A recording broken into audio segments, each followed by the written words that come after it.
할렐루야, 환영하고 축복합니다. 오늘은 금요일입니다. 하나님의 말씀은 누가복음 15장 20절입니다. 이에 일어나서 아버지께로 돌아가니라. 아직도 거리가 먼데 아버지가 그를 보고 측은히 여겨 달려가 목을 안고 입을 맞추니. 아멘. 주님의 보혈로 다 씻어주시고 예배 드릴 때 사랑하는 귀한 성도님들과 가정 위에 하나님께서 말씀을 통하여 계시해 주시고 하나님이 어떤 분이신지를 분명히 알게 되어짐으로 우리의 생각과 마음이 변화를 받아 하나님 앞에 존귀한 자로 다시 세워지시고 하나님이 주시는 그 모든 귀한 복을 다 누리게 하시는 줄로 믿습니다. 치유라고 하는 것은 뭐냐면 우리의 생각을 바꿔주시는 겁니다. 내 생각이 바꾸어질 수 있도록 하나님께서 때로는 나를 낮추시는 방법을 통하여 치유하신다라고 하는 것을 우리가 깨달아야 됩니다. 오늘 둘째 아들은 아버지 앞에로 돌아가는데 성공해서 돌아가는 게 아니라 굶어 죽게 생겼으니까 돌아가게 되어지잖아요. 돌아가겠다라고 하는 생각을 주신 분도 하나님이신데 더 놀라운 생각은 내가 아들의 지위로 돌아가는 것이 아니라 아버지 집에서 일하는 종들보다도 더 낮은 품꾼의 지위를 가지고 이 품꾼으로라도 써주시기를 바랍니다 라고 하는 생각으로 돌아가기를 결정한 겁니다. 왜 그렇게 생각을 했지요? 내가 아버지와 하나님께 죄를 범한 사람이다. 그러므로 이제 아들의 지위가 아니라 품꾼의 지위로 돌아가 밥이라도 좀 얻어먹고 싶습니다. 이렇게 생각을 하게 된 거예요. 그리고 집으로 돌아가잖아요. 돌아가는데 아버지가 멀리서 그를 발견한 거야. 나갈 때 모습하고는 다르잖아요. 나갈 때는 좋은 옷을 입고 의기당당하게 멋진 모습의 뒷모습을 보여줬는데 집으로 돌아오는 둘째 아들의 앞모습은 힘이 없어서 축 어깨가 늘어졌고 옷은 남루하고 신발은 다 헤어져 떨어졌고 고개를 숙이고 뭐 이런 모습이었겠죠. 근데 아버지가 아들이라고 하는 걸 금방 알고 막 달려가요. 굉장히 측은한 마음을 가지고 달려가서 오늘 성경에서 본 바와 같이 끌어안잖아요. 그리고 목을 끌어안고 입을 맞추는 거예요. 참 놀라운 아버지의 그 사랑의 모습 우리는 감동이 되어집니다. 그런데 이제 여기서 아들이라고 하는 사람은 수동적일 수밖에 없다라고 하는 것을 우리가 알 수 있겠지요. 아버지는 달려오는데 아들은 달려갈 수가 없잖아요. 아버지는 내 아들아 하고 이렇게 나를 껴안으시는데 내 목을 껴안으시는데 아들은 그렇게 할 수 없잖아요. 그냥 껴안음을 당하는 거잖아요. 아버지는 그 아들을 입을 맞춰주는데 아들이 내가 아버지께 입을 맞추겠습니다. 그러면서 입을 내밀어서 맞출 수 없잖아요. 그냥 아버지가 입 맞추시니까 그냥 어쩔 수 없이 입을 맞추게 되어지잖아요. 이게 이제 아들의 모습입니다. 그런데 놀라운 일은 아버지와 내가 지금까지 살아오는 동안에 한 번도 이런 적이 없었다라고 하는 거예요. 아버지가 달려오고 그리고 내 목을 끼어 안고 내 입에 입을 맞춰주시는 이런 일들이 한 번도 없었던 거예요. 지금 그는 태어나서 처음 겪는 거예요. 그러면서 참 아버지가 나를 엄청 사랑하시는구나. 아버지의 품이 참 따뜻하구나. 그 아버지의 입맞춤이 정말 달콤하구나. 이런 것들을 처음 겪어보는 거야. 그러니까 이게 얼마나 놀라운 거야. 그 일 자체도 놀랍지만 아버지가 껴안을 때, 아버지가 달려올 때, 아버지가 입을 맞춰줄 때 그 감정은 한 번도 여지까지 겪어본 일이 없었던 거야. 그러니까 놀라운 거죠. 그런데 있잖아요, 더 놀라운 게 있어요. 그게 뭐냐면 아버지는 변함이 없으셨다라고 하는 거예요.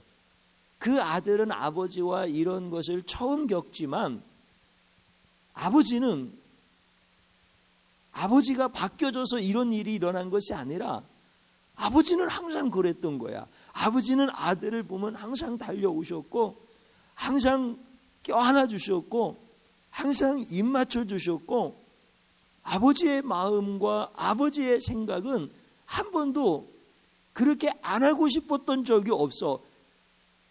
그 아들을 얻을 때부터 지금까지 항상 아버지는 변함이 없었더라고 하는 사실을 이 아들은 알게 되어지는 거야. 이게 참 놀라운 거죠. 그런데 더 놀라운 것은 뭐냐면 자기가 변했다라고 하는 사실을 알게 되어지는 거잖아요. 자기는 어땠습니까?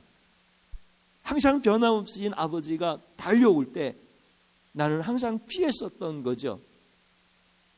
아버지가 달려와서 나를 껴안을 때 나는 아버지 품이 싫어서 나는 항상 뿌리쳤었던 사람이었지요. 아버지가 나를 측은히 여길 때 내가 오히려 아버지를 불쌍하게 여겼던 그런 나의 모습이었었지요. 아버지가 내게 입을 맞추실 때 나는 그 입맞춤이 싫어서 내가 밀쳐내고 내가 거절했었잖아요. 그런데 지금 비록 수동적인지는 몰라도 아버지와 그런 놀라운 입맞춤, 껴안음, 그 달려오셔서 나를 안아주실 때의 그 포근한 감정, 그리고 이 품에서 그냥 그대로 있었으면 좋겠다라고 하는 이런 마음들, 뭐 이런 모습들, 아버지는 원래 달라진 게 아무것도 없으신데 과거에 나는 그렇게 아버지를 밀쳐냈지만 지금 나는 그 아버지의 그 모습이 지금 내가 그대로 받아들이고 그리고 그 품이 그렇게 따뜻하고 내가 이제는 뭔가 새로운 생명을 얻은 것 같은 이러한 변화된 자신의 모습을 보게 되어지는 거야. 그러니까 아버지와 이런 일을 처음 겪는 것도 놀라운 거고 아버지는 항상 그러기를 원하셨다라고 하는 사실을 발견한 것도 놀라운 거고 나는 아들의 지위를 가지고 있을 때는 아버지의 마음과 정반대로 아버지를 계속 밀쳐냈는데 이제는 바뀌어서 품꾼의 지위일망정 아버지의 그 사랑을 받아들일 수 있는 이런 사람으로 변화되어졌다라고 하는 것이 지금 아들에게는 엄청나게 놀라운 일이 되어진 거예요. 근데 치유라고 하는 것은 무엇입니까? 나의 생각이 바뀌어지는 겁니다. 내가 변화되어지는 것입니다. 치유라고 하는 것이 무엇입니까? 하나님은 나를 치유하시기 위하여 아들의 지위에서 품꾼의 지위로 낮추시는 한이 있더라도 나의 생각을 바꿔주시고 나의 마음을 바꿔주시고 내가 보지 못했던 나를 보게 하시는 분이 하나님이시고 하나님의 치유의 방법이신 것입니다. 아들의 지위가 좋은 거예요? 품꾼의 지위가 좋은 거예요? 다시 말씀드리면 내 생각이 좋은 거예요? 하나님의 생각이 좋은 거예요? 내 생각대로 사는 게 내 인생 가운데 유익한 거예요? 하나님의 방법대로 나를 치유하시고 내가 사람답게 살게 하시는 하나님의 방법이 옳으신 거예요. 뭐 두말할 것도 없는 거죠. 근데 우리는 하나님의 치유를 잘 몰라요. 그걸 잘 경험하지 몰라요.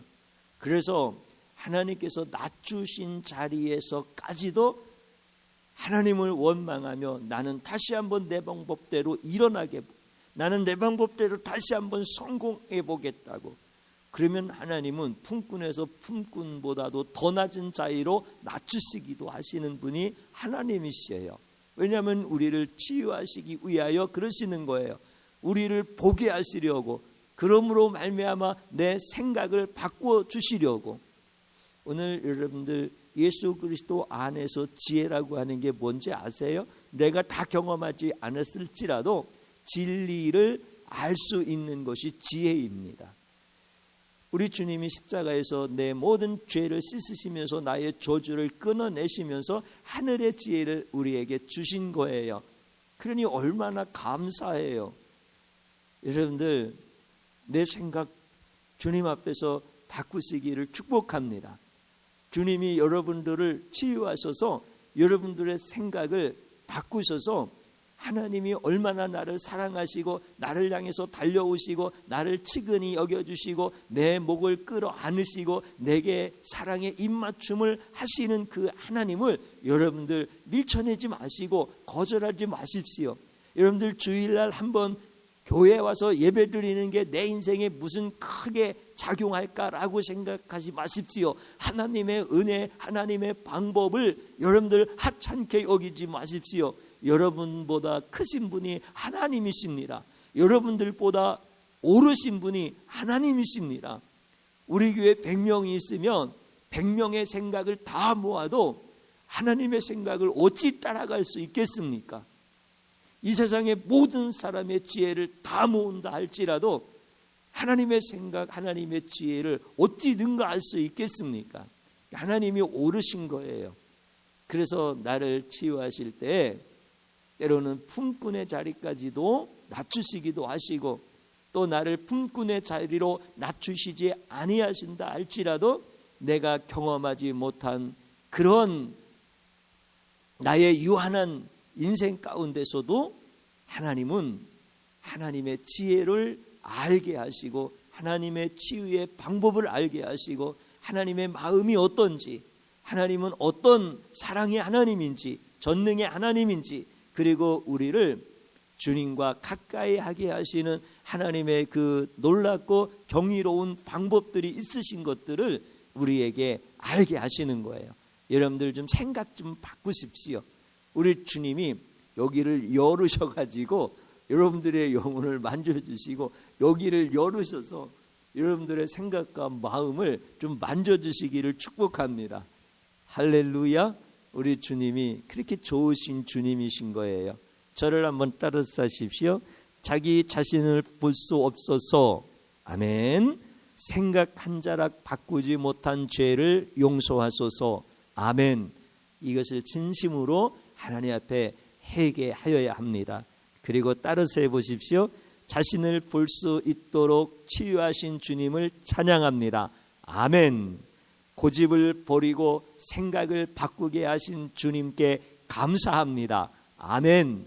이런 기도의 제목을 붙들고 기도의 자리로 들어갑니다. 주여 감사드립니다.